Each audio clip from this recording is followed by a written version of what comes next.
In tonight's headlines, Hong Kong stocks get rattled, dropping 3.7% as investors speculate sustainability of market rebound. Chief Executive John Lee gets ready to tackle a range of issues affecting Hongkongers when he delivers his policy address tomorrow. And the Consumer Council urges consumers to stay vigilant as it uncovers widespread shrinkflation in supermarket products.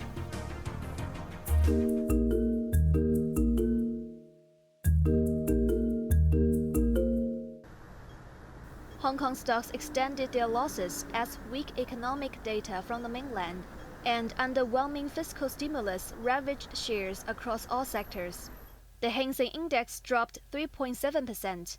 High volatility has confused investors who are speculating the sustainability of the market's rebound, which started late last month. And despite Beijing's change in fiscal policy to increase government borrowing, investors appear to be underwhelmed. The total turnover shrank to $261.2 billion.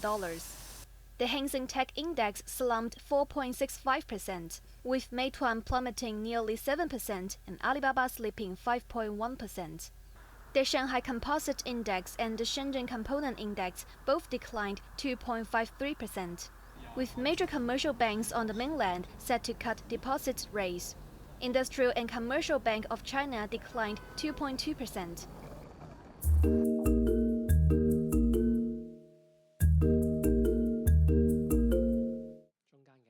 Ahead of delivering tomorrow's policy address, Chief Executive John Lee showed a copy of the document, which had a green cover similar to the one given out last year.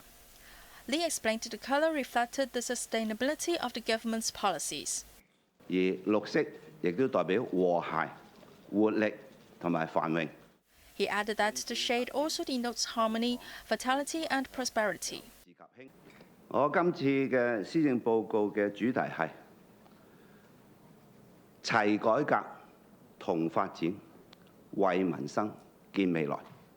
While this year's theme will focus on reform, development, people's livelihood, and the future, Lee highlighted that there will be a new attachment to the address, which outlines the background and details of different policies, replacing the policy measures published within last 2 years.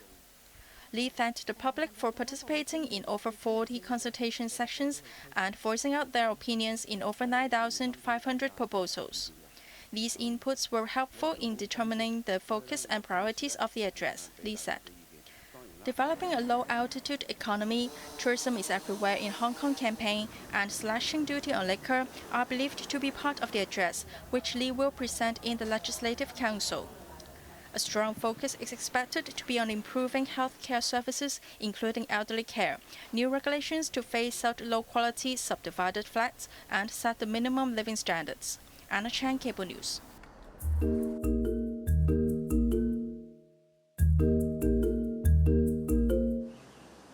Chief Executive John Lee said there was an urgent need to prevent the situation from worsening after the death toll of monkeys at the Hong Kong Zoological and Botanical Gardens rose to 9. 首先一定要圍堵住個問題。 Lee said the most important thing is to contain the problem within the mammals section of the zoo, which is closed for disinfection. The city's chief added that a team of experts has already begun conducting necropsies and tests to determine the cause of death. Secretary for Culture, Sports and Tourism Kevin Yeung convened an urgent interdepartmental meeting yesterday to discuss the way forward. Lee said the officials will provide updated information as soon as possible. This morning, some monkeys were sitting quietly, while others went on their routine of swinging around on top of the cages. The knife monkey, a white-faced saki, died yesterday morning. This came after 8 monkeys were found dead on Sunday, including 3 critical endangered cotton-top tamarins. Meanwhile, another primate was being closely monitored after a slowdown in its activity. Evelyn Bai, Cable News.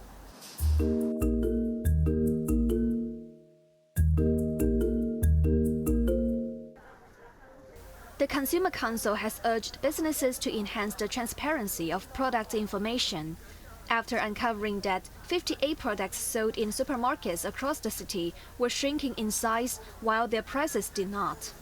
Using its online price watch platform, the consumer watchdog examined the changes in size and pricing of the products over the past 3 years. Among the 62 products inspected, 58 were downsized by 1.3% to 30%, mainly candies, biscuits, and chips. One brand of biscuits reduced the weight of its package by 22 grams, but hiked up the price by 10%. Victor Lam, chairman of the Council's Publicity and Community Relations Committee, said such shrinkflation is a global phenomenon, and Hong Kong is no exception. The Council advised consumers to pay attention to the weight of the package before buying the products. Retailers were also advised to list the unit price of products to allow consumers to make comparisons. In addition, the consumer watchdog tested 17 vitamin C skincare products, with prices ranging from $101 to $1,580. 5 products did not list the concentration of vitamin C, with actual levels ranging from 0.66% to 5.2%. The main ingredient was completely missing from one brand, and its manufacturer did not respond to the Council. While 12 products had labeled the concentration of the vitamin, the actual level was found to be 0.2% to 6% lower than stated. The most significant gap was in a brand claiming 12.5% concentration of vitamin C, including 2% vitamin C derivatives. But the actual level did not exceed 4.5%. As different concentrations will affect the efficacy of the product, the Council has urged manufacturers to change the labeling. The test report has been forwarded to Customs for further action. Evelyn Bai, Cable News.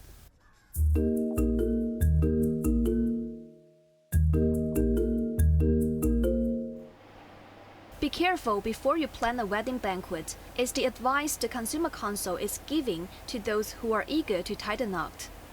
Receiving 22 complaints related to such events in the first 3 quarters of this year, the Council said couples witnessed sudden changes in decoration, unclear contract details, and upfront deposits before on-site visits. One couple who booked their dream venue at a wedding service exhibition and paid a deposit of $60,000 found the details at the wedding site way different from what was presented during sales pitch. The staff at the venue were not helpful and rejected the couple's request to cancel the contract and a refund for half of the deposit. In a clarification to the consumer watchdog, the company said the contract clearly stated that the deposit would not be refunded if the client decided to cancel the wedding. The vendor also suggested that the couple could use the $30,000 for other services, but this proposal was turned down by the consumers.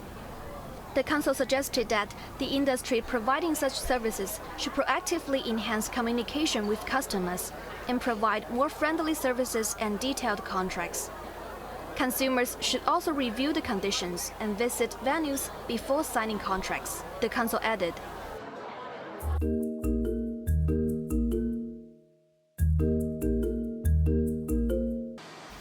A smoldering fire was largely extinguished this morning, almost 14 hours after the blaze broke out at a public cargo working area in Yau Ma Tei, involving more than 10 containers at the cargo area on Hoi Fai Road, where recycled material including metal, wood, and plastic are stored.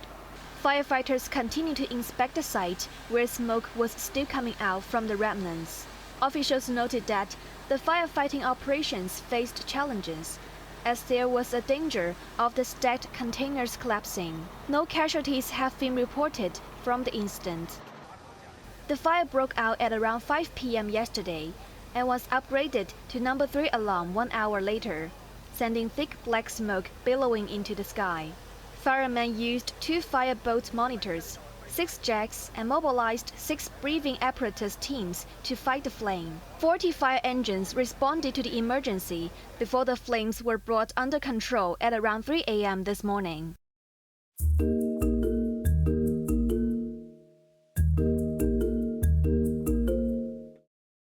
Premier Lee Chang was given a grand welcome when he arrived in Pakistan for a meeting of the Shanghai Cooperation Organization.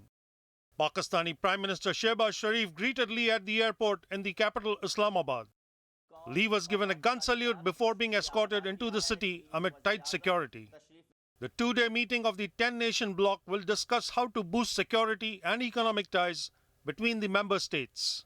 Lee is the first Chinese premier to visit Pakistan in more than a decade, and the trip comes at a crucial juncture in bilateral ties after 2 Chinese workers were killed and another was wounded in a suicide attack in the southern city of Karachi last week.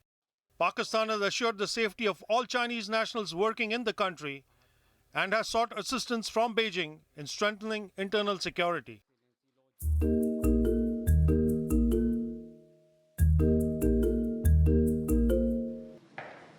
The diplomatic row between India and Canada has further intensified, with both countries expelling each other's top envoys. Relations between New Delhi and Ottawa have been strained since earlier this year, when Canadian Prime Minister Justin Trudeau accused Indian agents for the killing of Sikh separatist leader Hardeep Singh Nijjar, who was shot dead in Vancouver last year. We don't want to be having this fight, but obviously the killing of a Canadian on Canadian soil is not something that we can ignore as a country. India said it was withdrawing its 6 diplomats from Canada and in a retaliatory move was sending back Ottawa's acting High Commissioner Stuart Wheeler and 5 others. Canada has provided credible, irrefutable evidence of ties between agents of the government of India and a murder of a Canadian citizen on Canadian soil. Now it is time for India to live up to what it said it would do and look into those allegations. India has vehemently denied all allegations and maintained that Canada has provided no evidence to support its claims. Nijjar had been a vocal supporter of the Khalistan movement, which demands a separate Sikh homeland in the state of Punjab in northwest India. New Delhi has described him as a terrorist who led a militant separatist group. Sachin Kadvi, Cable News.